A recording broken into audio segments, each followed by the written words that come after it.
This video is about Symphony No. 13 Babi Yar by Dmitri Shostakovich. I'll explain the most important things about the work and the composer. Dmitri Shostakovich was a Russian composer who lived from 1906 to 1975. He wrote his Symphony No. 13, nicknamed Babi Yar, in 1962. The name comes from a ravine in Ukraine where the Nazis committed a massacre of the Jewish inhabitants of Kiev during the Second World War. The symphony is based on poems by the poet Yevgeny Yevtushenko. Shostakovich wanted to use it to draw attention to the Holocaust and the injustices in Soviet society.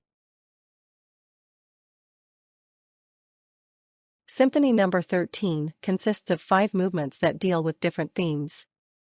The first movement, Babi Yar, deals directly with the massacre and anti-Semitism.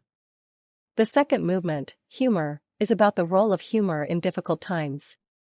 The third movement, In the Shop, criticizes the poor living conditions in the Soviet Union. The fourth movement, Fears, describes the fear of political persecution. The fifth movement, A Career Girl, speaks about injustice in the workplace. The first movement begins with a dark and dramatic theme, played by the low strings. The bass soloist sings the poem Babi Yar, which describes the tragedy of the massacre. The chorus accompanies the soloist, reinforcing the poem's message. The music expresses grief, anger, and despair. Shostakovich wanted to create a musical memorial to the victims.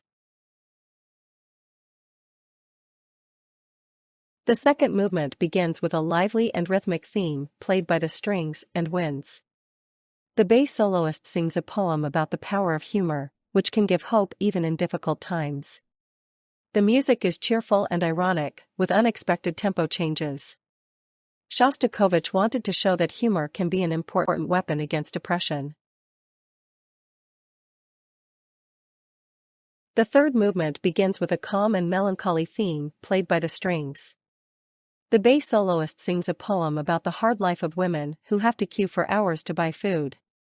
The music expresses their hardships and their courage. The choir accompanies the soloist and reinforces the message of the poem. Shostakovich wanted to draw attention to the poor living conditions in the Soviet Union. The fourth movement begins with a restless and tense theme, played by the low strings. The bass soloist sings a poem about the fear of political persecution. The music expresses the insecurity and threat that many people in the Soviet Union felt. The choir accompanies the soloist and reinforces the message of the poem. Shostakovich wanted to depict the atmosphere of fear in the Soviet Union. The fifth movement begins with a lively and rhythmic theme, played by the strings and winds. The bass soloist sings a poem about a young woman who wants to assert herself in the world of work. The music is cheerful and ironic, with rapid changes between different themes. Shostakovich wanted to address the injustice in the world of work and the difficulties faced by young women. Symphony No. 13 has a strong political message. It criticizes anti-Semitism, poor living conditions, and injustice in Soviet society. Shostakovich wanted to draw attention to the abuses in the Soviet Union. The symphony was initially criticized by the government and was rarely allowed to be performed. Nevertheless, it is now considered an important work against oppression and injustice.